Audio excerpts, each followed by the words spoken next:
Hello painters, it's Debbie from acrylicpouring.com and I'm back today for a little bit of painting fun. I have got a cup and a canvas and today I'm thinking I'm going to do a dirty pour. It's something that I don't do a lot of. I'm a big fan of swiping and flip cups, but the dirty pour sometimes has a really great stripy effect that you can't create any other way. So I'm going to try and do that today. I've got myself a nice quality gallery wrapped canvas today to work on, and in terms of my colours, I have a nice cobalt blue, a regular white, and a nice dark ultramarine blue.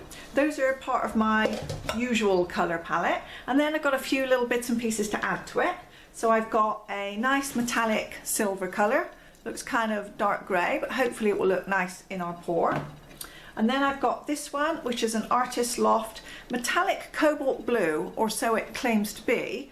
However, it looks really dark green. It looks a really dark kind of teal colour to me. So I'll be interested to see what this one turns out like. Green, as you know, is not my favourite colour, but I'm trying to work with it. So that one, although it says a cobalt blue, it looks awfully green to me. And then this one is the Pebeo Studio Acrylics in their Diner colours. This is number 358, the blue green, and this is one of my favourites. Even though it's kind of green, it's kind of blue too. And this one is a nice kind of shiny, again, not quite metallic, it's more of an interference colour with two different colours in it. So I'm going to make a dirty pour cup with all of these paints. I'm going to add plenty of white because I've got quite a lot of colour and quite a big cup to fill. So I'd like to add a little bit of white to it as well, and we will see what happens. In terms of the mix, they are all mixed 1 part Floetrol to 2 parts paint, water as necessary to get them to the right pouring consistency. And then all of my paints today are using the treadmill belt silicone lubricant. I've got 1 or 2 drops in each of the colours, plus they're already in the pre-mixed paints that I've got. So I'm just going to layer up my dirty pour cup. You don't need to hang around, I'm going to speed that bit up and then we'll come back for the pour.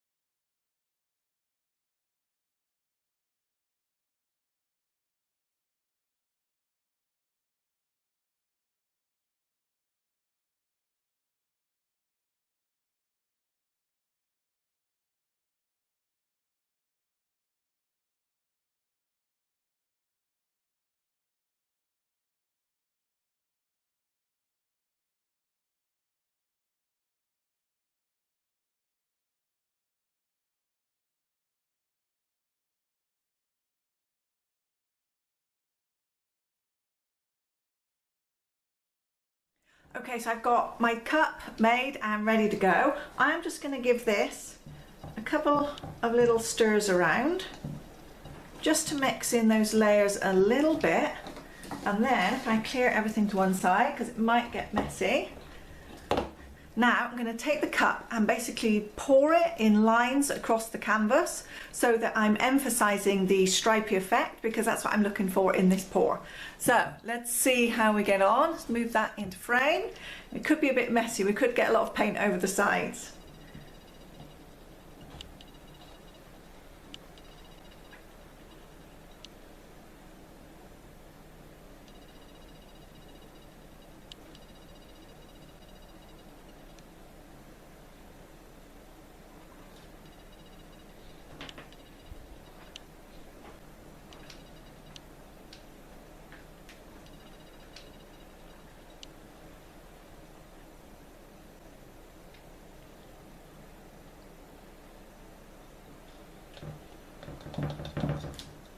Okay, that looks kind of cool. So now I'm going to tilt, get my glasses on so I can see what I'm doing. I'm going to cover the canvas now by tilting the painting in all directions, and that will spread out the paint. It will also help to encourage any small cells that we've got. It will also encourage those to get larger.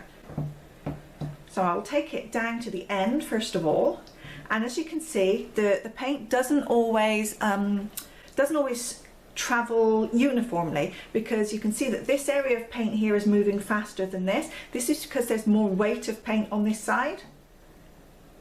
And so even though we start off with stripes, as you move it, it does tend to become more organic, which is really nice.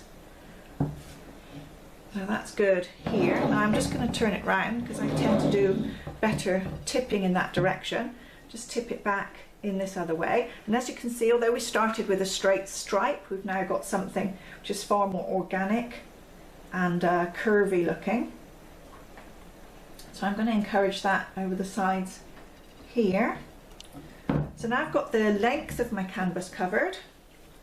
Now I'm going to tilt off to this side and to this side in order to make sure the paints and the design go all the way over the edges of the canvas too.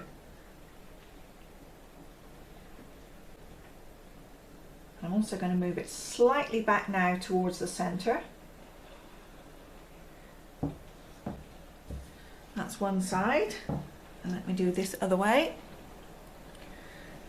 Make sure I've got this side of the canvas covered in paints too.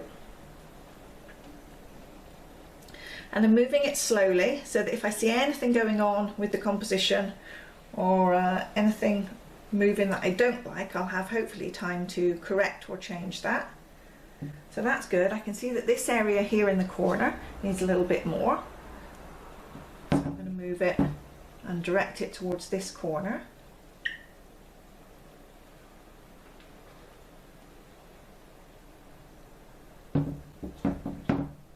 And there we go.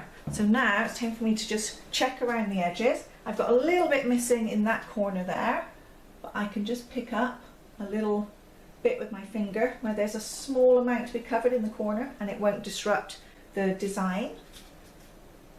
Otherwise, I think that looks really good. So I'm just looking at it from all angles, because now I've done it, I've decided that this looks more like it's the bottom of the painting at this end. So I'm looking at it from that end and thinking, okay, that's got a really nice movement to it there with that nice curve. And here it's more of an arc, which is pleasing to me as well. This area here, that looks okay. It balances with this one. So I'm really happy with that actually. I'm wondering whether I should... No, I don't think I need to do anything more. So dirty pours for me are just like that. I often just like the composition straight as it comes out with a little bit of tilting. You know, it really does look kind of good. It starts off with these stripes and then, you know, you can move it to get this organic shape, and I really like that about it. So I'm wondering whether now I want to just move it slightly back that way.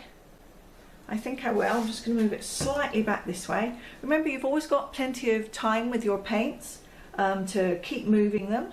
So once your painting's done, you know, don't think you have to rush it to get everything done in a couple of minutes. Your paints will still move for a good time afterwards, and providing you've got plenty of paint on the canvas, you know, you'll have lots of time to work on any composition that you like.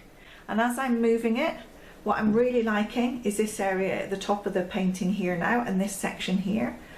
So I'm going to emphasize those by bringing those a little further down into the composition. And I'm liking that, but I think here I'm going to move it a little bit more towards this corner, and I've still got plenty of paint and plenty of time that I can still keep working on this until it turns out just exactly how I like it. And of course, every time you tip your canvas a little bit more, you tip more of the paint off the canvas, and in so doing you stretch out the paint which is left on the canvas, and those cells that started out quite small are now stretching out and becoming larger. So we get a lot of questions in our Facebook group is, how do I make large cells? The secret really to making large cells is make small cells and then tilt to make them larger.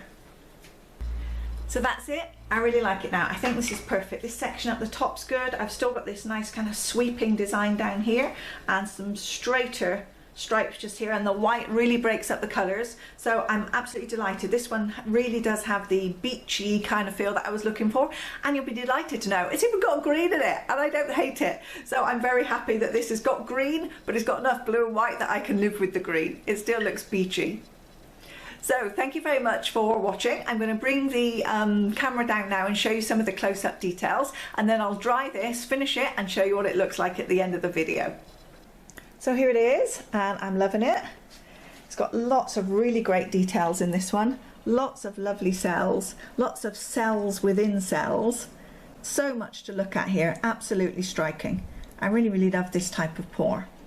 And I like the way the order in it appeals to me. The accountant in me really loves the stripes and how ordered everything is, but at the same time, I really love the way it's organic feeling.